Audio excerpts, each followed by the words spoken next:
descansar. Clube sentir. Clube descansar. Faz com vontade isso aí. Clube sentir. Clube descansar. O que está acontecendo, gente? Ela tá com medo de bater na perninha. Essa perna vermelha é só um pouquinho. Se quiser ver feito uma vez só. Atenção, clube. Pedra de canto. Clube sentir. Juro. Esquerda. Over. Presta atenção. Meia volta. Over. Direita. Over. Presta atenção. Não perde o foco. Clube, descansar. Faz com vontade. Frente à retaguarda.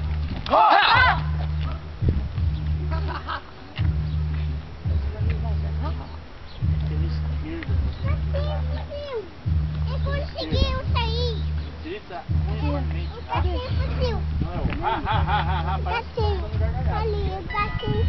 Atenção, clube. Clube, sentir.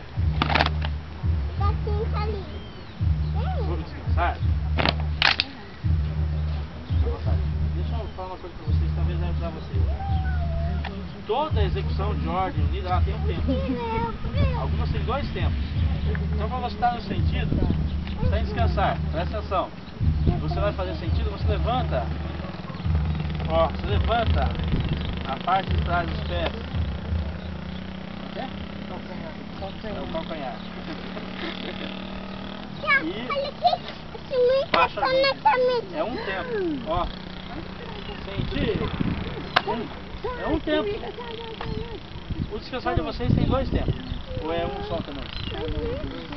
É dois tempos, né? Você primeiro bate o pé, depois a mão, é isso? Então são dois tempos, tá? O certo é um tempo. Ó, descansar. Levanta a planta do pé também. O calcanhar. Ó, sentido, descansar. Tá? Sentido, descansar. Tá com vontade. Vocês vão fazer assim, ó. Quase arrasta o pé. Não é ordem, é preguiça pura. Fazer com vontade, tá bom? Fazendo o tempo certo, vocês vão fazer todos juntos. Comece a prestar atenção no tempo. Ó, firme. Cobrir. Firme. Cobrir. É um tempo só. Meia volta, vou ver. É um tempo ou dois tempos?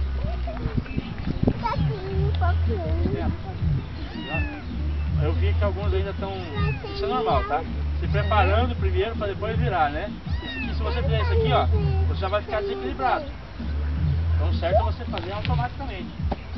Entendeu? Vocês vão pegando com o tempo, tá? Não vamos cobrar também de uma vez, não. Olha, mãe. Se você não está indo bem em ordem, não se preocupa. A questão é só atenção. Qual que é o problema? A questão é só atenção, tá? É só atenção. Você começou a prestar mais atenção, você vai ficar melhor em ordem. Obrigado pela atenção de vocês, tá?